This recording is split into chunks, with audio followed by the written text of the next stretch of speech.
Boa noite. Quando ele veio ao mundo, ele não tinha berço, ele não tinha um quarto. Aí ele pegou emprestado uma manjedoura. Pegou emprestado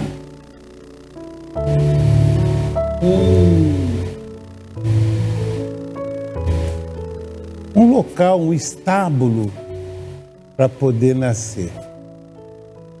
Quando ele quis entrar em Jerusalém triunfante, ele não tinha um cavalo. Ele pegou emprestado um jumentinho.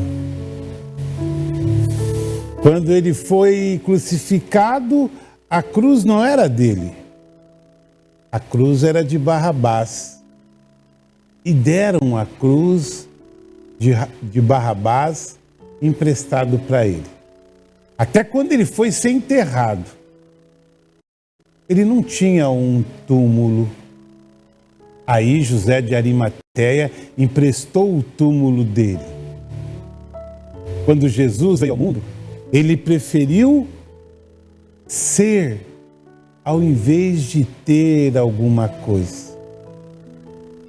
Desde criança, desde os nossos primórdios da nossa infância, nós somos educados em que nós temos que ter uma bicicleta, depois nós precisamos ter uma moto, depois nós precisamos ter um carro, depois nós precisamos ter um carro melhor.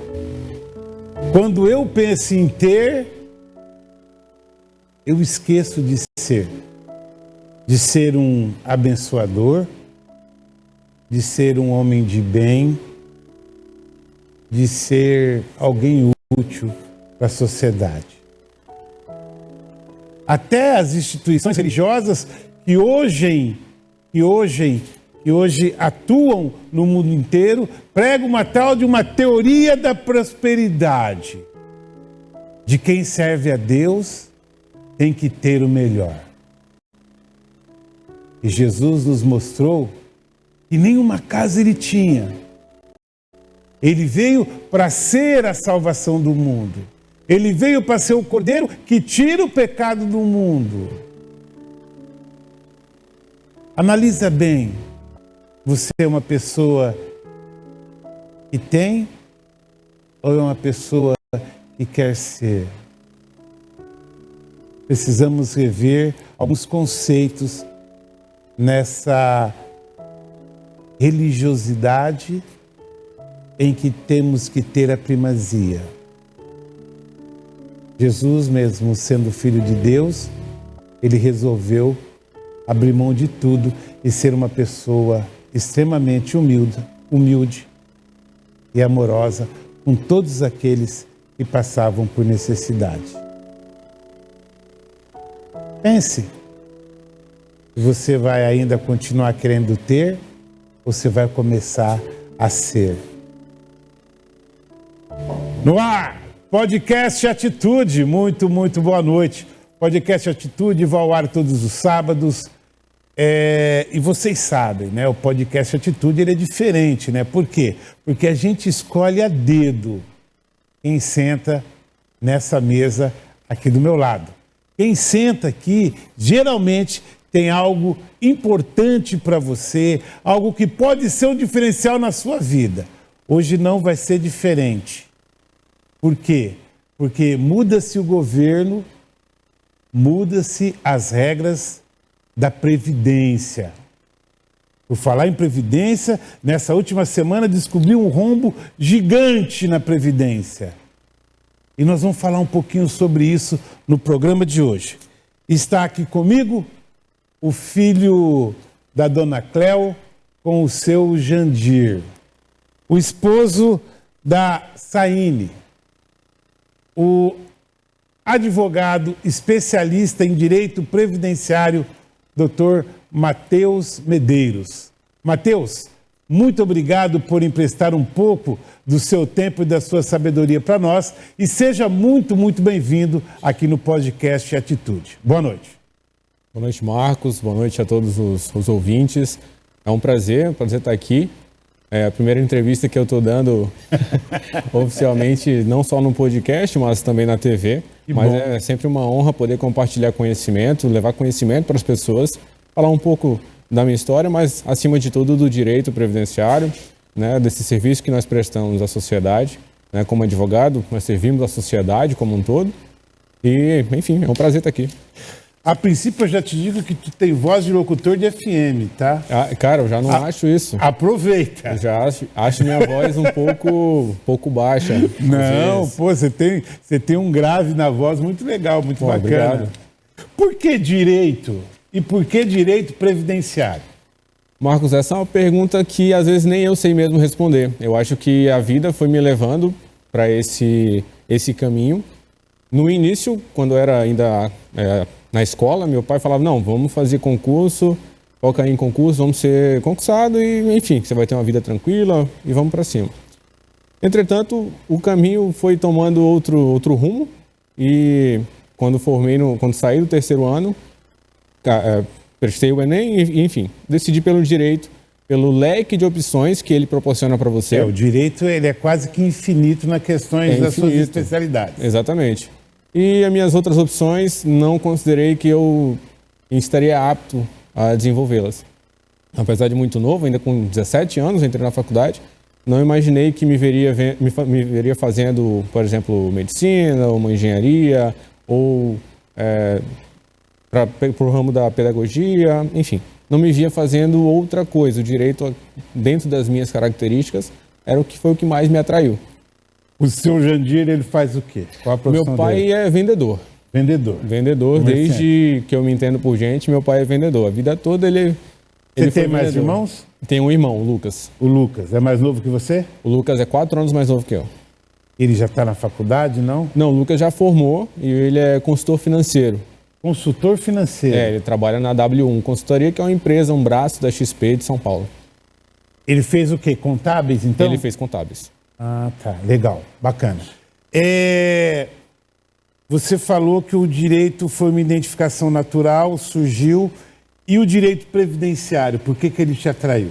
O previdenciário também não era algo que eu aprendi, tanto que eu nem tive essa pasta na faculdade em si, mas foi uma área que eu aprendi no tempo que eu trabalhei quase 2 anos na Defensoria Pública da União. Ah, você trabalhou na Defensoria. Eu fui estagiário da Defensoria. Trabalhei com alguns defensores, todos muito renomados, muito conhecedores do direito, do tema.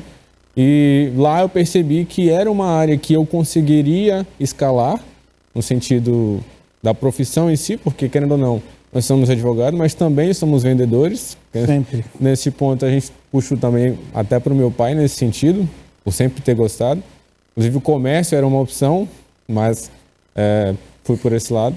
Então, na Defensoria foi onde eu aprendi muita coisa, não sei de tudo, é impossível saber de tudo, mas foi lá que eu aprendi tudo que era, pelo menos, minimamente necessário para começar a profissão, começar na área, e aí, com o tempo, trabalhando com as atualizações, você vai melhorando o teu conhecimento e, consequentemente, a prestação do teu serviço. Mas foi lá onde tudo iniciou. Matheus, algum professor ou algum defensor público te inspirou e você possa dizer o nome? O doutor Eduardo. Doutor Eduardo. Doutor Eduardo. Ele defensor? Foi defensor público. Ele foi o principal, assim, na questão da área, foi a principal pessoa que eu via como um exemplo a seguir. Entendi. Ele era o chefe da defensoria na época e sempre compartilhava, era sempre muito solícito, muito aberto a conversar, compartilhar conhecimento. Então, ele é uma pessoa que me fez abrir os olhos para essa área. O que é o direito previdenciário e qual o papel do advogado dentro do direito previdenciário? O direito previdenciário, em resumo, ele é uma área do direito, né, uma das inúmeras matérias que existem no nosso ordenamento jurídico, e ele cuida, sendo até redundante, mas cuida da parte previdenciária de cada indivíduo. E quando a gente fala da parte previdenciária, no geral, a gente lembra apenas de aposentadoria. E não é só isso, né? E não é só isso. O direito previdenciário ele tem um leque enorme. Nós falamos de aposentadoria, falamos de pensão por morte, auxílio-doença, aposentadoria por invalidez, falamos de auxílio-reclusão e até temos também outro benefício chamado benefício de prestação continuada. Ele não é um próprio benefício, o BPC-Loas. Ele não é um benefício propriamente do INSS. Ele é administrado pelo INSS. Ele é um benefício assistencial, um benefício do governo. Mas ele é administrado pelo INSS. Então, esses são, digamos, os principais benefícios que temos hoje e o direito previdenciário trabalha. Para receber o BPC, a pessoa tem que, primeiramente, comprovar que ela não tem renda e tem uma idade mínima ou não? Então, existem duas regras básicas para o BPC. A questão da idade, ela é válida para o BPC aos idosos. Idosos. Aos idosos acima de 65 anos. Certo. Seja homem ou mulher. Ele não define, não fala que você tem que ter ausência de renda total. Certo. Mas que a renda per capita da família não ultrapasse, a lei determina, 1/4 do salário mínimo. Quanto que é 1/4 do salário mínimo hoje? 1/4 de 1.518, fazendo a conta de cabeça. Eu sou horrível em matemática, nem me pergunta. Eu também não vou lembrar de cabeça. Mas vamos lá, se é 1/4, o salário mínimo hoje está o quê? 1.518. 1.518? Então não pode ultrapassar R$600. Quase isso, acho que dá um pouco menos. 580, 590. Acho que um pouco, mais ou menos nessa faixa, um pouco menos. Aí essa pessoa tem direito a esse BPC, que é um salário mínimo. É um salário mínimo e é o único benefício, digamos, do INSS, que não dá direito ao 13º. É o único benefício que não paga o 13º salário ao contribuinte. Olha lá, idoso acima de 65 anos, que você ganhe no máximo 1/4 do salário mínimo, você tem direito a esse salário, esse BPC, que é o benefício de prestação continuada. A minha sogra recebe BPC, ela não tem renda. Ela é sozinha na casa dela? Ela é sozinha. Quando a pessoa é sozinha, é considerada apenas a renda da pessoa. Mas se houver outras pessoas, 2, 3, aí você considera a renda de todo mundo. Seja menor de idade ou legal, pessoa bacana. Como que a pessoa faz? Vai ser a próxima pergunta que todo mundo vai fazer quando a gente falar sobre isso. Como que a pessoa faz para buscar esse benefício? Vai no INSS, procura um advogado? Como é que funciona, doutor Matheus? O primeiro passo para você ter direito ao BPC, o primeiro passo é você ter o cadastro único. O cadastro único. Ele é um documento, né, um cadastro essencial para você ter direito. E onde que eu faço isso? Faço no CRAS, aquele Centro de Referência de Assistência Social, que tem várias unidades espalhado em toda a cidade. Cada zona, não vou dizer que todo bairro, mas cada zona tem pelo menos um para você ir lá fazer o cadastro único. E essas regras, elas têm começado a ficar mais rígidas. O governo em si, até por conta do momento que estamos vivendo no país, ele tem endurecido as regras para ter acesso, né? Inclusive, por exemplo, famílias unipessoais, né? Aquele que a pessoa é sozinha no núcleo familiar, quando ela vai fazer o cadastro único agora, o CRAS está marcando uma visita na casa dessa pessoa para ver se ela realmente é sozinha. Então, Entendi. eu vejo isso como uma forma, pelo menos inicial, de endurecer as regras. Inclusive, isso já tem chegado até nos casos de crianças autistas, por exemplo. Certo. Também tem uma discussão, não me recordo agora, é muita coisa para Fica à vontade, fica tranquilo. Mas que aqueles casos que a criança autista tem um grau leve, digamos aquele grau 1, também está começando a ser mitigado. Entendi. Então, é como se só tiver o grau 3 que 2 para cima, né? Olha só. Começou a ter esse corte, né? Antes, indiscriminadamente, você conseguia, né? Eu não concordo muito com essa regra porque a lei define deficiência. Ela não define qual é o grau da deficiência. Se é pequeno, se é grande. Ela define deficiência. Então, eu acredito que o que está sendo feito pelo governo, de certa forma, ele vai ao encontro da legislação. Ele não está distante da legislação. Eu gostaria que o doutor Matheus explicasse para a gente um pouquinho sobre o auxílio reclusão. que é um auxílio de muita controvérsia, que é o auxílio do preso. O camarada que está preso, ele tem direito, mas não é todo cidadão que está preso que tem direito ao auxílio reclusão, não é isso, doutor Matheus? É mais ou menos assim. Na verdade, o auxílio reclusão não é nem um benefício do preso. É por meio dele que é recebido. Só que ele é destinado aos dependentes desse preso. A família desse preso. Geralmente, o filho, menor de idade, ou a esposa, né? Eu falo esposa porque a maioria dos presos são homens. Então, mas se a mulher estiver presa, o marido. O marido. Né? São os dependentes. Aí, enfim, alguns casos que chegam até mim, as mães dos presos, né, ou das presas, perguntam se ela não teria direito. Só que é um pouco mais difícil conseguir para o ascendente, porque nem sempre são dependentes economicamente desse preso. Entendi. Então tem que provar a dependência econômica. Sendo que quando é dependente, filho, esposa, essa dependência, ela me falta a palavra agora, mas ela é já comprovada. Entendi. A comprovação é direta. Ela é automática. Tá, mas não é qualquer preso. Esse preso, ele, se não me engano, se eu estiver errado, por favor, o senhor me corrija. Me parece que ele tem que estar com carteira assinada, trabalhando, esse tipo de coisa, sim ou não? Como funciona?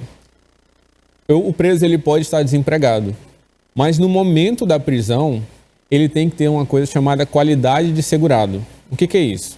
Por exemplo, quando eu deixo de trabalhar de carteira assinada, fui demitido hoje. Tá. Eu permaneço segurado do INSS por 12 meses. Um ano. Um ano. Fui demitido hoje. Se eu não arrumar um trabalho, permaneço segurado do INSS por 12 meses. Então, de hoje a 12 meses, até ano que vem, eu permaneço segurado. Tem duas formas que eu posso aumentar esse período de 12 meses, que chama período de graça. Se eu fui demitido e receber seguro-desemprego, esse período de 12 meses aumenta para 24. Se eu estiver recebendo seguro-desemprego. Se eu, quando for demitido desse emprego, receber seguro, de 12 para 24. Se eu tiver mais de 10 anos de contribuição, esses 24 viram 36 meses. Então aumenta mais 12. Então são 3 formas que você dá aumento do período. Ou seja, tudo que acontecer com essa pessoa, dentro desse período de graça, ele vai estar segurado. Ele vai ter a qualidade de segurado para ter direito ao benefício. Mas esse dinheiro não vai para a mão desse apenado, não, vai para a família. Para a família. Inclusive, por exemplo, se eu fosse preso, que Deus o livre, isso nunca vai acontecer, e eu tiver um filho ou a minha esposa, e eu estiver contribuindo com o INSS, quem saca é apenas o beneficiário. Entendi. O preso não tem acesso a esse dinheiro, até porque ele está preso. Para receber tem que ir ao banco. Então, é um pouco inviável que isso aconteça. E ele não é para o preso, é por meio dele, por meio do trabalho que ele desenvolveu antes de ser recolhido. A Previdência Social, me parece que a cada governo ela muda um pouquinho. Um pouquinho. Quais são as principais mudanças dos últimos tempos agora, mudanças que vão nos atingir, nós aí que estamos pensando em aposentadoria? Certo. As principais, por gentileza. Resumidamente, a mudança mais impactante que nós tivemos nos últimos anos, que mudança nós temos constantemente. Sim. Ano a ano nós temos novas atualizações, então a lei ela é muito volátil, está sempre em alteração. Mas a mudança mais drástica ela se deu em 2019, né, com a emenda constitucional 103, que mudou a tal chamada reforma da Previdência. Que ela mudou muita coisa, né, principalmente nas aposentadorias, mudou no auxílio reclusão, que antes você não precisava de carência. O que é carência? Você não precisava ter contribuição. Hoje você precisa ter 24 contribuições de carteira assinada. Entendi. Não ininterruptamente, mas pelo menos 24. Então essa foi uma das mudanças. E a principal mudança que eu vejo, né, mais impacta, são nas aposentadorias. Aposentadoria. Por falar em aposentadoria, hoje quais são os tipos de aposentadoria que existe para o trabalhador brasileiro, para o brasileiro no geral? Marcos, a aposentadoria, cara, são muitas. Nós temos muitas aposentadorias. Mas eu vou começar falando das aposentadorias dos segurados que a vida toda são CLT, que são os mais afetados, querendo ou não. Para essas CLT pessoas... são os trabalhadores com carteira assinada. Com carteira assinada, exatamente. Que contribuem por meio do seu trabalho. Consolidação das leis trabalhistas. Exato. Essas pessoas, anteriormente, por exemplo, um homem que atingia 65 anos de idade, ele se aposentava com 65 e 15 anos de contribuição, aposentadoria por idade. A mulher se aposentava com 60 anos. Nesse ponto, nessa aposentadoria por idade, a principal mudança foi para as mulheres, que a idade mínima foi para 62 anos. Então, aumentou em 2 anos. Sendo que aumenta 6 meses a cada ano até 2031. É um pouco complexo falar isso, porque ela é muito Era difícil. 60 anos. E virou 62. Foi para 62. Isso. E a cada 6 meses aumenta um ano? Não, a cada ano aumenta 6 meses na idade mínima para a pessoa se aposentar. Até 2031, se eu não estou enganado. Quanto vai ser quando chegar em 2031? Ah, não fiz a conta ainda, Marcos. Entendi. É por isso que essas regras são chamadas regras de transição, porque elas vão abarcar, principalmente não, mas vão abarcar aquelas pessoas que, antes da reforma, não tinham direito a aposentar, mas elas já estavam vinculadas ao regime geral da Previdência. Entendi. Ou seja, quem não estava vinculado, não tem como discutir isso agora, vai só para o futuro que vai se aposentar, mas tinha gente que já tinha direito. Estava já vinculado, mas ainda não tinha direito. Então, eles entram nessas regras de transição. E nessa reforma da Previdência, além dessa mudança, como eu citei, na aposentadoria por idade da mulher, também foi incluída a aposentadoria por pontos, que é a soma da idade mais o tempo de contribuição da pessoa. Entendi. Né? E falando em contribuição, também teve uma mudança na aposentadoria por tempo de contribuição. E antes bastava você ter, no caso de homem, 30 anos de contribuição, que você já tinha direito à aposentadoria. Agora isso mudou. Ele estabelece uma idade mínima mais o tempo de contribuição para que a pessoa não são só mais 30 anos. Não, você tem que ter, se não me falha a memória, muita regra, a gente tem que estar sempre atualizando, mas essa é uma regra básica. A mulher tem que ter 57 anos de idade e 30 de contribuição, e o homem 35 de contribuição e, se não me falha a memória, 60 de idade para ter direito à aposentadoria. Antigamente, se você entrasse no mercado de trabalho com carteira assinada com 20 anos de idade e contribuísse com 50 anos, completaria 30 anos de tempo de contribuição, você poderia se aposentar com 50 anos de idade. Hoje, o homem tem que ter, no mínimo, 65 anos, 67 ou 65? Não, 65. 65 anos de idade e 35 anos de contribuição. Aumentou praticamente em 5 anos o tempo de contribuição que você paga o INSS e aumentou em em 12 anos a sua idade mínima. Tem gente que reclama, que fala, rapaz, eu vou parar de trabalhar com 67 anos de idade, eu vou fazer o quê da vida? Sabe? Não dá mais tempo do cara fazer nada. Isso aí é a cabeça de cada um, né? Então, muitas pessoas não estão nem mais inseridas no mercado de trabalho. A grande maioria. Hoje as empresas às vezes preferem pessoas mais novas do que pessoas mais velhas, que no entender deles vai estar mais propenso a faltar trabalho, não estar disposto a ir, enfim. Matheus, tem uma palavra que sempre que a gente está falando de aposentadoria, sempre aparece, que é a tal da transição. Explica pra gente o que é transição dentro do processo de aposentadoria. Ok, como eu digo, essa reforma da Previdência, ela trouxe essas regras de transição justamente para aquelas pessoas que não tinham direito à aposentadoria antes da reforma. Porque quem tinha direito, mesmo que não tenha solicitado, ele vai estar abarcado pelas regras antigas. Mas quem não tinha direito vai entrar nessas regras de transição. Então, a idade mínima aumentou na aposentadoria por idade, aumentou o tempo necessário de contribuição na aposentadoria por tempo de contribuição, foi inserida essa regra por pontos.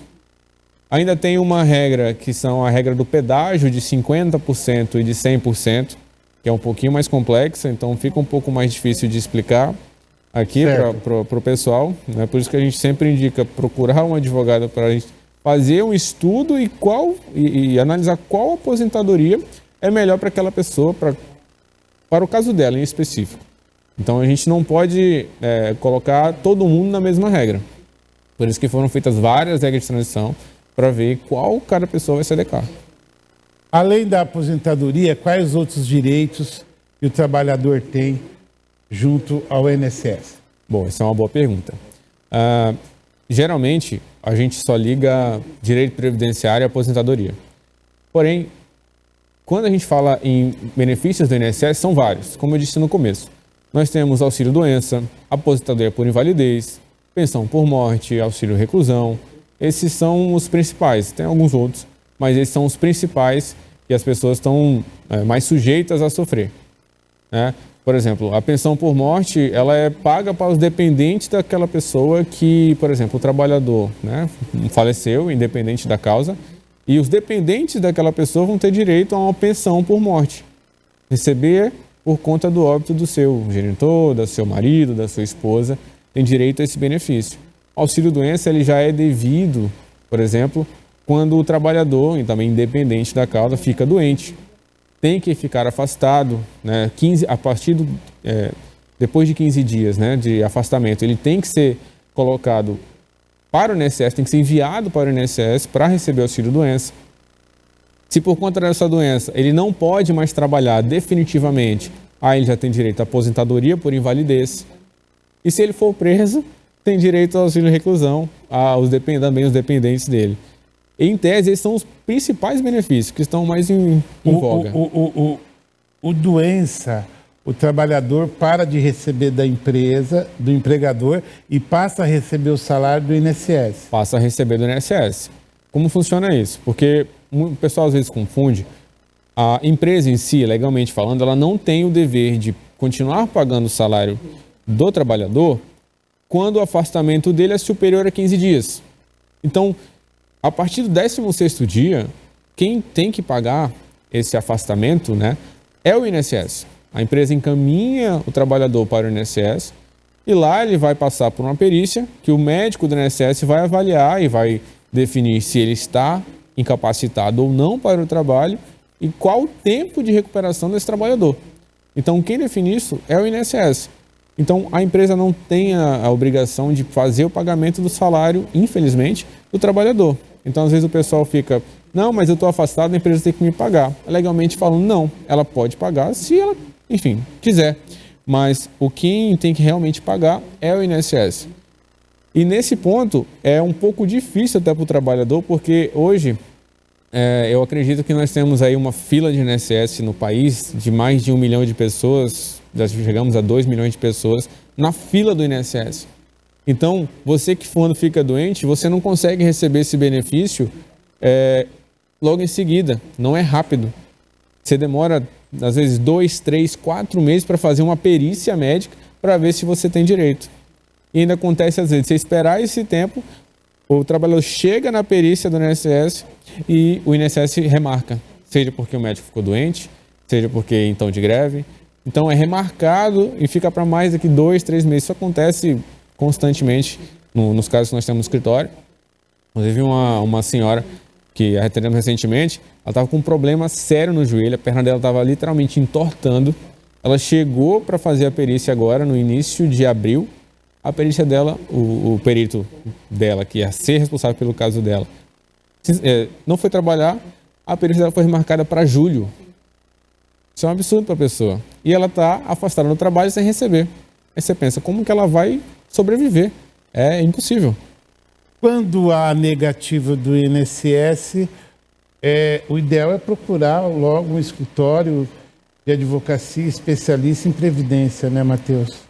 Se a pessoa não tiver assistida desde o início por um advogado, a melhor solução sempre será você buscar a ajuda de pessoas responsáveis, competentes. Você tem como recorrer da decisão dentro do próprio INSS. Entretanto, poucos casos eu vi do próprio INSS mudar a decisão dele. Eles não mudam? Geralmente não muda, porque eles seguem um laudo do médico do INSS que fez a perícia, no caso de auxílio-doença. Então é muito difícil eles mudarem o próprio entendimento deles. Então por isso que a gente busca o judiciário, que nós temos uma pessoa imparcial na pessoa do juiz, né, para julgar esse caso da melhor maneira possível. Então, o judicial, até por ser uma maneira mais, digamos, mais efetiva do que a pessoa vai ter o direito ou não de receber o benefício que ela pretende. Como que o trabalhador pode saber se ele está contribuindo da forma correta, se estão recolhendo da forma correta? Então, Marcos, o trabalhador ele pode ver essas contribuições no próprio sistema do INSS. Como é que ele vê isso? Tem um aplicativo chamado Meu INSS. Esse aplicativo você entra com a senha do Gov, que é um sistema único do governo, onde você acessa vários programas, vários sistemas do governo com essa senha, e você acessa com o seu CPF e uma senha que você gera no próprio sistema. Quando você entra no aplicativo, caso você não tenha já a senha do Gov, você cadastra na hora, precisa de um telefone, de um e-mail, você vai fazer sua senha ali, vai cadastrar e vai ter acesso às suas contribuições. Vai entrar no aplicativo, vai baixar o CNIS, que é o Cadastro Nacional de Informações Sociais, vai baixar ali e ver se, por exemplo, se eu estou trabalhando aqui na empresa, se a empresa está recolhendo minha previdência. Se eu for um trabalhador autônomo, nós temos muitos autônomos no país, e eu faço contribuição, né, sou contribuinte individual, vou lá e vejo se as contribuições que eu estou pagando para o governo estão sendo recolhidas devidamente. Então, por meio do aplicativo, eu posso consultar. Porque pode haver a possibilidade, por exemplo, do meu empregador não estar recolhendo. Isso acontece bastante. Inclusive, é até uma causa, fugindo um pouco do tema. Fica à vontade. Mas é até uma causa de rescisão indireta. Quando eu, registrado numa empresa, e essa empresa não está contribuindo o meu INSS... Ou com o seu FGTS também. Fundo de garantia, eu posso pedir uma rescisão... Indireta. Indireta. É como se o empregado estivesse demitindo o empregador dele. Né? É como se fosse uma modalidade de demissão sem justa causa. Ou seja, ele vai receber todos os direitos como se ele estivesse sendo demitido. Vai ter direito à multa de 40% do FGTS, vai ter direito, se ele se encaixar nas regras, ao seguro-desemprego, vai sacar a rescisão dele tudo bonitinho, né, em até 10 dias que o empregador tem para pagar, mas ele é como o empregado estivesse demitindo, né, em termos leigos, estivesse demitindo o empregador, por conta do descumprimento do contrato. Jogador de futebol, ele rescinde um contrato por atraso de salário. Salário também é um motivo. O clube parou de pagar o salário, parou de pagar direito de imagem, que é um contrato que tem entre jogadores e clube. O jogador vai lá e não joga mais e vai para a justiça e geralmente ganha causa. Geralmente ganha. Ele pode ficar mal visto, mas ele geralmente ganha. Porque é aquela. Pagou, mostra o comprovante. Não pagou, você vai ter que pagar e te dá o direito a essa rescisão. Trabalhadores autônomos e informais, que é quem? Essa tia que vende pipoca no carrinho ali na esquina, aquele cara que vende de porta em porta, aquele cara que não tem registro em carteira, ele tem direito a uma aposentadoria, doutor Matheus? Depende se ele está contribuindo. Se ele estiver contribuindo mensalmente, né, essa contribuição ela tem que ser feita em dia, ele vai ter direito, quando ele completar a idade e se completar o tempo, ter direito a uma aposentadoria. Porque muitas vezes as pessoas confundem, quando fala assim, aposentadoria por idade, o pessoal pensa que basta ter a idade. 60 mulher, agora 62, o homem 65. Mas se você não recolheu, não tem. Não recolheu, não tem. É impossível. E às vezes, em muitos casos aparecem no escritório. Ah, doutor, fiz 65 anos, tenho que me aposentar. Tá, mas quanto tempo de contribuição você tem? Não, eu nunca trabalhei de carteira assinada. Não, mas você recolhia o INSS, fazia alguma forma de contribuição? Não, nada, nunca procurei nada. Então você não vai ter direito, infelizmente. É triste? Mas a gente não consegue aposentar uma pessoa que não fez contribuição. O sistema do INSS é contributivo. Então, se você não contribuiu, você não vai ter direito nem à aposentadoria e nem a qualquer outro benefício. E aí, para essas pessoas, infelizmente, só sobra o BPC-Loas. BPC, o benefício continuado, tá? Aposentadoria é meio complicado. Quais são os erros mais comuns das pessoas que cometem ao solicitar um benefício do INSS? Na minha concepção, Marcos, quando eu venho trabalhando há bastante tempo já com isso, o principal erro da galera é a questão da documentação mesmo. Muitas das vezes, quando o pessoal decide fazer sozinho os requerimentos, não juntam os documentos necessários e básicos para análise de qualquer requerimento. Esquecem de juntar o documento de identificação, a certidão de nascimento do filho, quando o benefício é para criança. No caso do BPC Loas, a pessoa não tem cadastro único e solicita, né? E hoje, como tudo é feito online, né, pelo aplicativo, você faz pelo celular e muitas pessoas decidem fazer sozinhas para não pagar um advogado, não gastar com isso, acabam errando em coisas pequenas. Detalhes. E aí quando quando o INSS nega o benefício e vai procurar um advogado, o advogado tem que fazer tudo de novo porque ele não juntou os documentos básicos para análise do INSS. O nosso diretor de TV aqui, qual que é a pergunta, por favor, Bacelar? Quais os documentos necessários para receber um BPC, um benefício ou uma aposentadoria, Bacelar? O que você quer saber? Aposentadoria. Aposentadoria, vamos lá. Os documentos básicos que são imprescindíveis para análise. O documento de identificação, que é o RG, que muitas vezes as pessoas também às vezes não sabem RG, só sabem identidade, confunde. Infelizmente é uma situação. Com um comprovante de residência para mostrar que você mora onde, você está fazendo requerimento. Certidão de nascimento é importante, ou de casamento. E carteira de trabalho.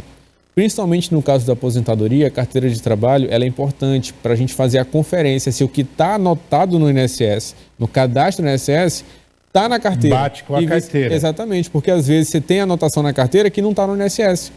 E aí aquele tempo, se não tiver registrado, você perdeu.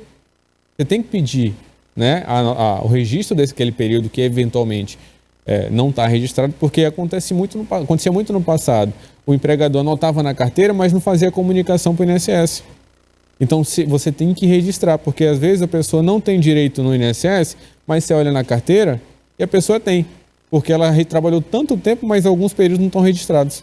Então, muitas pessoas têm 3, 4 carteiras do tanto que trabalhou. Então, a carteira de trabalho, dentre esses que eu falei, também é mais um dos documentos necessários. E são basicamente esses. Tem uma taxinha chamada DAS? DAS, tem. DAS. Aquilo lá também precisa? Não necessariamente.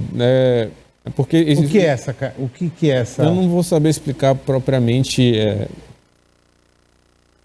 para que se destina. Mas é mais voltado para para quem paga, no geral, são os empregadores. E os empregadores, né, se você é trabalhador de carteira assinada, e você também como MEI ou contribuinte facultativo. Entendi.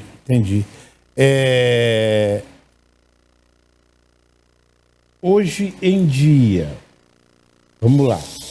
Hoje em dia, qual é a base do salário de uma aposentadoria de quem ganha, sei lá. Por exemplo, quem recebeu o salário mínimo e hoje vem para se aposentar, é integral? É integral porque o mínimo que o INSS paga... O nome já diz. O mínimo que o INSS paga é o salário mínimo. Nenhum benefício, com exceção do auxílio acidente, que é uma indenização que o INSS paga em decorrência de acidente de trabalho ou, doméstico, de trânsito, todos os benefícios, no mínimo, é o salário mínimo. Aí, para você receber mais que isso, depende do quanto você contribuía. Eu contribuía sobre 2 salários, contribuía sobre R$5.000, sobre R$4.000. Isso que influencia no final para você se aposentar. E hoje, com essas regras de transição, que também, com a mudança, com a reforma da Previdência, nem sempre você vai se aposentar com 100% do que você contribuiu. Difícil. Por exemplo, eu contribuí minha vida inteira com 5.000. A tua aposentadoria vai chegar perto disso, mas no geral ela vai ser de 60% disso. Então você depender do INSS hoje, apenas do INSS, mas infelizmente é a nossa realidade, é muito complicado. Olha, vamos lá. Se você trabalhou aí tendo como base média 5 salários mínimos, vai dar aí quase R$7.000. Então você contribuiu sobre R$7.000. Quantos por cento é de contribuição? Depende, tem as faixas, mas no geral 11%. 11%. Sobre R$7.000, certo? Então, quando você se aposentar, você só consegue no máximo 60% sobre esse valor. Você não consegue 100% desse valor que você contribuiu. O único caso de 100%, Marcos, desculpa te interromper. Fica à vontade. De 100% é quando a pessoa se aposenta por invalidez. Invalidez é 100%. Por invalidez, ela vai pegar 100% da RMI, que é a renda mensal inicial. É feito um cálculo, é feita uma média dessa contribuição da vida toda, né? Vai dar um valor. E essa pessoa, se ela for se aposentar por invalidez, vai ser 100%. Essa invalidez tem que ser comprovada que foi invalidez por trabalho? Não necessariamente. Não necessariamente. Ela independe da causa. Pode ser uma invalidez por acidente? Por acidente, por doença mesmo. Doença. Câncer, por exemplo. Não tem uma causa específica que coloca. Um diabético que ficou cego? Pode ser. Né? Pode uma ser. Invalidez. O cara ficou cego. O diabetes deixa as pessoas cegas, né? Sim. Essa invalidez ela é medida com a função que você exerce. No geral, né, a regra geral, ela é baseada nisso, né? Por exemplo, um motorista sem a visão, impossível dele dirigir. Um cara que trabalhou a vida toda na construção civil, mas teve uma perna amputada, ele não vai conseguir trabalhar, não vai conseguir. E são pessoas que geralmente, né, no nosso comum você tem uma profissão, a mesma profissão a vida inteira. Então você ser reabilitado por uma outra profissão é praticamente inviável. Ainda mais no país que a gente tem, a maioria das pessoas tem apenas o ensino médio, muitas vezes apenas o fundamental. E quem tem, né? E às vezes que são pessoas analfabetas, né? Exatamente.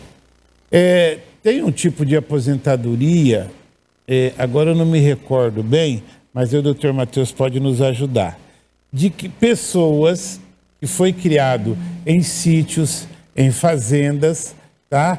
Consegue comprovar, porque no tempo do meu avô, não tinha criança, não tinha idade de criança. A partir de 7 anos de idade, você levantava de manhã, você ia para a roça. Você ia limpar tronco de café, você ia cuidar da plantação de milho. Esse tempo, se conseguir comprovar que nessa época eu morava no sítio, trabalhava no sítio, esse tempo é contado, né? Então, eu até tinha esquecido de falar, que é uma aposentadoria rural. Aposentadoria rural, era essa. A gente até esqueceu de falar. É verdade. É muita coisa, a gente acaba se perdendo, mas é normal. Como que funciona, Marcos? A aposentadoria rural, ela é, regra geral, paga para mulheres 55 anos de idade, certo. Homens 60. Você vê que ela é até menos, a idade é bem menor do que aquelas pessoas que trabalham na cidade, que são CLT na cidade. Porém, você tem que comprovar um período de 15 anos de atividade rural, para você demonstrar que é um segurado especial. Os rurais são denominados segurados especiais. Você tem que comprovar 15 anos. E como que eu comprovo isso? Certo. Por exemplo, eu tenho um contrato de compra e venda da terra que eu vivia ou vivo, notas fiscais de compra de insumos, declaração de associação, porque geralmente as zonas rurais têm associações, então declaração da associação, documentos do INCRA, do IDARON, do IBAMA, enfim, todo tipo de documento que, na via de regra, esteja no seu nome e esteja ligado à sua terra, à sua atividade, são formas de comprovação, né? Comprovante de pagamento do ITR, que é o Imposto sobre a Terra. Imposto territorial. Então, assim, a gama de documentos é enorme, porém eu tenho que ter isso guardado. Então, você guardar com 60 anos, você guardar documentos quando você tinha 10 anos de idade. Geralmente, como essas pessoas, que é muito comum no nosso estado, né? O pessoal, como você falou, começa a trabalhar desde criança mesmo. Porque ali você está no campo, é uma economia familiar. Você não vai guardar porque você não tem nada no seu nome, mal tem documento. Mas depois que você fica maior de idade, né? Ou sai, vai viver a sua própria vida, seja sozinho ou casado, você tem que começar a guardar, porque lá na frente vai pesar. E muitas das vezes as pessoas não guardam os documentos. Até mesmo o pessoal que é carteira assinada, às vezes não guarda os documentos, perde a própria carteira, perde o próprio documento. Isso é muito comum. Então, mas no rural, como você não contribui para o INSS em si, você tem que ter a documentação. Se fez contrato, guarda o contrato. Se pagou imposto, guarda a guia, guarda o comprovante, guarda a nota fiscal. O pessoal acha que é besteira, mas lá na frente vai sentir. É muito importante. Qual o caso, doutor Matheus, que você indica a procura de um advogado previdenciário? Em todos. Pronto. Todos. Em todos os casos, pelo menos. É muito burocrático o processo? Assim, para uma pessoa pouco instruída, é muito difícil? Olha, não vou dizer que é muito difícil, mas são serviços técnicos, né? Não é incomum as pessoas conseguirem benefícios sozinhas, fazendo pelo aplicativo. Não é incomum, isso acontece. Mas na maioria dos casos, os benefícios são negados. E aí só depois que vai procurar um advogado. E aí volta naquilo que a gente falou no início. Se você não fez o requerimento da forma correta, quando você procurar o advogado, além de você ter perdido tempo, a gente vai ter que começar tudo de novo. Porque se não tiver certo requerimento, a gente não consegue ir para a justiça direto. Aí tem que voltar, tudo zero. A impressão que eu tenho é que cada vez que você erra, volta no zero. Entendeu? Cada vez que você deixa de levar um documento, deixa de levar um comprovante, aquilo trava. Ao passo que quando você tem um profissional da área de direito previdenciário junto com você, ele vai te orientar o passo a passo para essa coisa não se delongar muito, porque tem gente que fica anos para se aposentar, né? Fica bastante tempo. Eu, particularmente, Marcos, a gente tem processo de 2020, 2021 que ainda estão rolando. Mas aí o pessoal pensa, mas isso é culpa do advogado. Na maioria dos casos, não. Realmente existem, não só advogados, mas como todo profissional que não desenvolve o trabalho de direito, né? Não faz da forma que deveria fazer. Entretanto, a maior dificuldade que nós temos é o alto número de processos no judiciário. Nós temos milhares de processos, acúmulo de processos. Então, às vezes o segurado, o trabalhador, não entende que não tem só aquele processo dele. Tem, além dele, inúmeras, milhares de pessoas. E todo mundo quer quer resolver o seu problema. Então, não tem só o seu caso, não tem... São milhares. Exatamente. É muito difícil você dar um tempo mínimo, né, de duração. Aqui na Justiça Federal, por exemplo, um tempo mínimo que a gente está... Um processo demora no mínimo 1 ano. Então, a gente começar hoje, vai terminar ano que vem. É inegável. Acontece de terminar antes? Acontece, mas é muito raro. E como eu falei, tem um caso de 2020, 2021 que está até hoje. Porque o INSS perdeu, ele recorreu e fica lá recorrendo. E quando vai para o segundo grau, demora mais ainda. Então, assim, é difícil, é bem irregular isso. Doutor Matheus, qual a dica que você dá para o trabalhador, para esse idoso ou para essa idosa que está pensando em se aposentar para os próximos anos? Dicas importantes para quem está pensando em se aposentar. Primeiro de tudo, Marcos, eu acho que, mas é procurar um advogado e ver quanto tempo falta para eu me aposentar. Porque às vezes as pessoas só lembram de ver isso quando está perto da idade que elas entendem que tem direito. Então, quanto antes eu ver isso, fazer um planejamento, né, seja para voltar a contribuir, seja trabalhando, seja fazendo o recolhimento da guia da Previdência para você ter condição de aposentar, é procurar um advogado para ver quanto tempo falta. Quanto tempo falta para me aposentar? O que eu tenho que fazer para me aposentar na época correta? Porque se você não fizer isso, quando chegar lá, aí você vai ficar dependendo do LOAS. E não é todo mundo que tem direito ao LOAS, ao BPC LOAS. São apenas pessoas de baixa renda.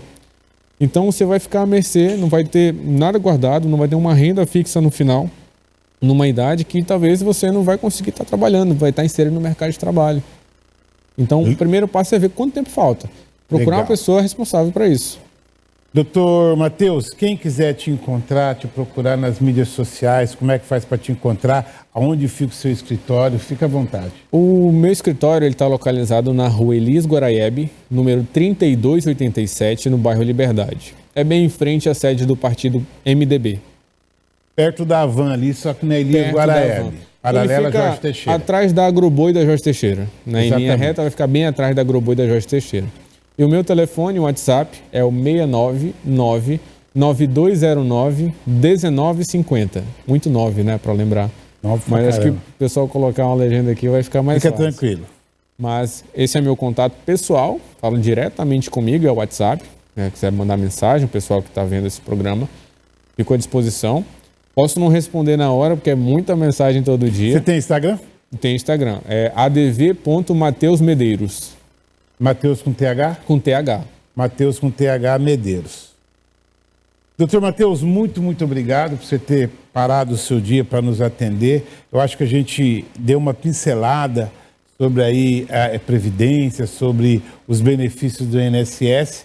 E se você está aí no processo de aposentadoria, por favor, procure um profissional da área, procure um advogado da área previdenciária. Ou de qualquer outro benefício também. Também, né? também, não é só nós não estamos falando aqui só de aposentado. Você que sofreu um acidente de carro, de moto, você tem direito. Acidente de trabalho, você tem direito. Mas geralmente quando a gente vai fazer isso sozinho, a gente não consegue. Mas quando tem um profissional. Mateus, suas considerações finais. Muito obrigado. Marcos, agradeço pelo espaço. Como eu disse, foi minha primeira vez aqui num podcast, num que legal. programa. Já tinha participado quando eu era mais novo, né, de um programa, foi um programa esportivo, não foi para falar sobre direito, mas agradeço pela oportunidade. Acho que é sempre bom a gente compartilhar com a comunidade o conhecimento, ainda que de uma forma bem superficial, porque as regras são bem longas, tem muita coisa, mas para as pessoas saberem pelo menos o básico para, enfim, precisando buscar seu direito. Obrigado pelo espaço. Espero voltar outras vezes, se for Com possível. certeza. Né? Mas, cara, muito obrigado mesmo pela tua equipe, pelo programa e até a próxima. Muito obrigado. Gente, vocês viram? Podcast Atitude é isso. Sempre uma pessoa que vai nos trazer algo que pode ser referencial na minha vida, na sua vida. Muito obrigado pelo carinho da audiência, mas muito mais obrigado pelas suas orações. Um ótimo final de semana. Fiquem com Deus. Tchau.